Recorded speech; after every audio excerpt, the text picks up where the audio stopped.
There's a headline making waves in the gaming industry right now that hit me right in the chest.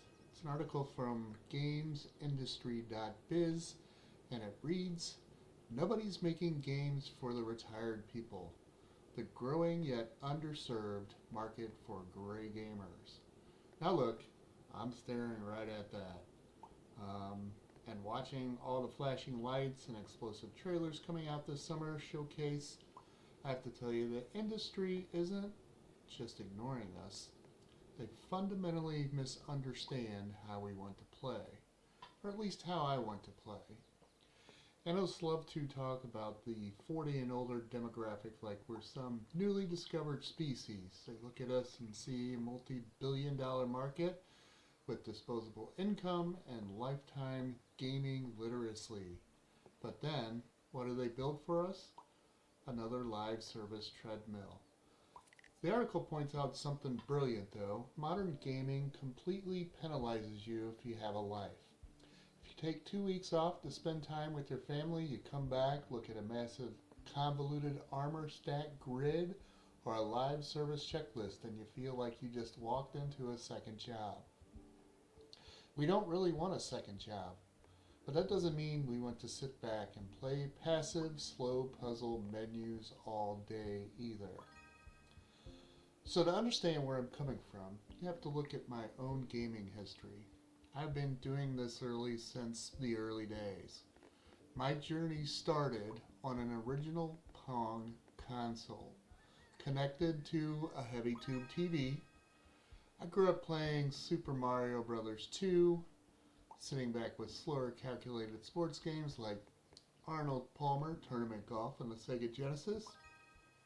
I was there in the 90s, staying up way too late to play Doom PvP, using a crackling dial-up internet connection, waiting for my phone to clear up just so I could get a match.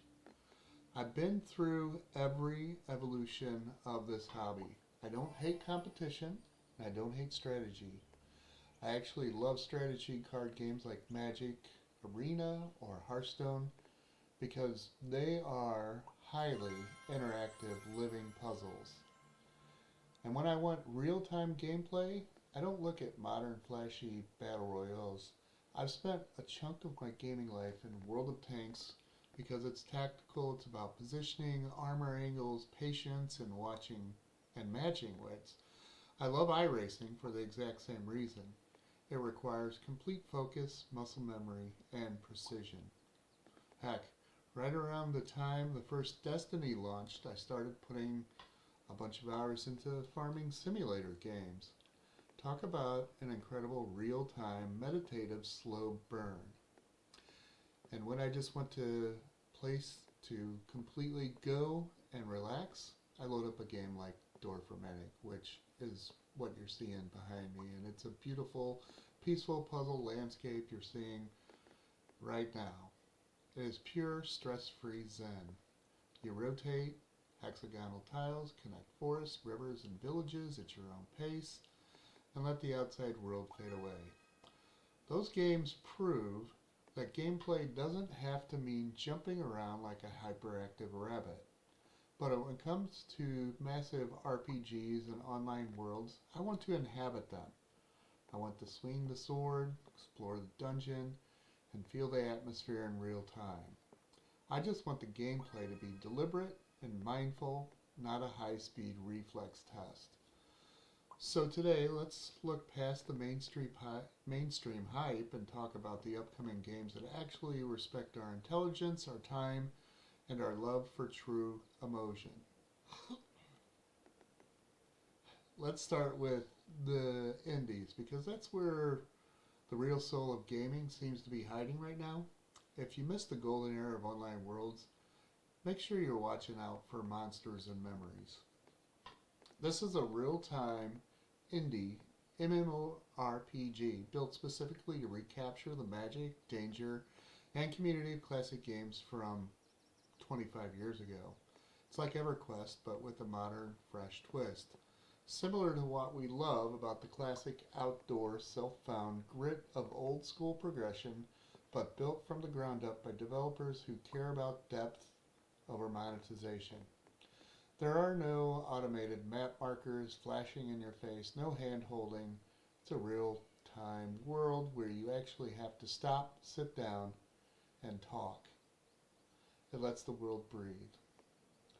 On the single player side, the big studios are starting to realize that some worlds are too good to leave behind. Out of absolutely nowhere, CD Projekt Red announced a brand new expansion for The Witcher 3. It's entitled The Songs of the Past. The Witcher 3 is considered a gold standard for real-time storytelling. Getting a whole new chapter in Geralt's world means we get to go back to a dark, mature, deeply immersive landscape where the combat is real-time and tactical, and the story actually treats you like an adult. I have to admit, I have not played that game. I have watched it, and I always seem to get to the point where I'm going to play it, but I don't. So maybe that's something I'm going to have to do before the new expansion comes out. But the studio I'm keeping my eyes on absolutely closest right now is Warhorse Studio. Now, full disclosure, again, I haven't actually played Kingdom Come, Deliverance, any of them. I can only go by what I see in the reveals and by what I watch on YouTube. But they confirmed Kingdom Come Deliverance 3 is officially in the works. From what I've watched, this is the absolute antithesis of mindless button mashing. It's a first-person medieval world where swinging a sword takes momentum, timing, and actual thought. You aren't a superhero, you're a regular person trying to survive a dangerous world. And from that same team, Warhorse announced they are building a brand new open-world Middle-earth RPG. Let that sink in. The developers who are known for making the most immersive handcrafted historical worlds in gaming are deciding to take their talent to the world of the Lord of the Rings. No flashy arcade mechanics, hopefully just a deep, believable fantasy world we can truly lose ourselves in. And finally, Sony just revealed God of War Lofi. During the latest State of Play, this shifts the spotlight away from Kratos to his late wife Faye, exploring an atmospheric afterlife realm. To be honest, I haven't actually played any of these games either. But looking at the gameplay, and again, it's one of these games that I've watched and seen. I was an Xbox person for a long time, and now I'm in the PS5, and I'm looking at these games because they're on the premium service. But looking at what they showed, and you got 20 minutes of it, the focus on storytelling, real-time exploration, and world building, maybe I should look and actually play that. But then you look at the rest of the summer showcase, not the rest of everything, but a lot of it, and realize just how many games are actively screaming, if you're over 30, just look away.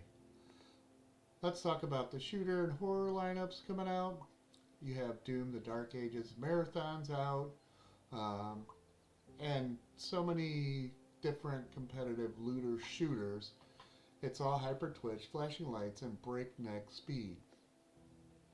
Now, like I said, I played the original Destiny way back in the day. You know that statement. I was never great at shooters, but I had fun. I even clutched a PvP match at the absolute last second once to win it. It was an incredible rush. But look at the absolute chaos happening around that franchise right now. Bungie is winding down Destiny 2, and reports hit that Destiny 3 isn't even in development. The community has gone into such a panic that a massive fan petition for Destiny 3 has completely exploded online. They're looking for more signatures, as they've already signed many, many times. They're begging Sony to greenlight a sequel. And I get the passion, but today's live service shooters don't want you to just have fun. They want you to move at 1,000,000 miles an hour, slide canceling across the floor while maintaining a 40-hour-a-week grinding schedule just to keep your gear viable. My hands cramp up just watching the trailer sometimes. We've come a long way from the dial-up Doom days, but somewhere along the line, the industry forgot how to make a shooter that's just an enjoyable game instead of a second job. And the horror genre? It's completely pivoted into high-stress, psychological jump scare simulators. Look at games like the newly announced Until Dawn 2 or Silent Hill Townfall. It's all about overwhelming the player's nervous system instead of building a slow, creeping atmosphere. It's a young man's game designed for streamers to scream into a microphone for views. I also want to point out here the game Exit 8. Now, Exit 8 for me was like super creepy, but it was not a jump scare. There were moments where you went around the corner and you got goosebumps. So that's a game I would recommend. So right now the industry might think they can ignore the gray gamers because we aren't chasing the trendy meta or buying microtransactions in the latest battle royale, but the success of slow burn immersive projects proves otherwise. We're out here, we have the time, and we want real-time worlds that respect our pace. So I want to hear from you down in the comments when you look at the massive summer announcement. What pushes you away the most? Is it the twitchy, lightning-fast gameplay, or is it the lack of soul and immersion? And more importantly, out of everything we talked about today, from Monsters and Memories to Warhorse's Middle Earth, or even Face Story and God of War, what game has generally intrigued you enough to look into it more? What grabbed your attention? Let me know down below. Hit subscribe if you're all about the one game, no rush lifestyle, and I'll see you in the next video. Thank you.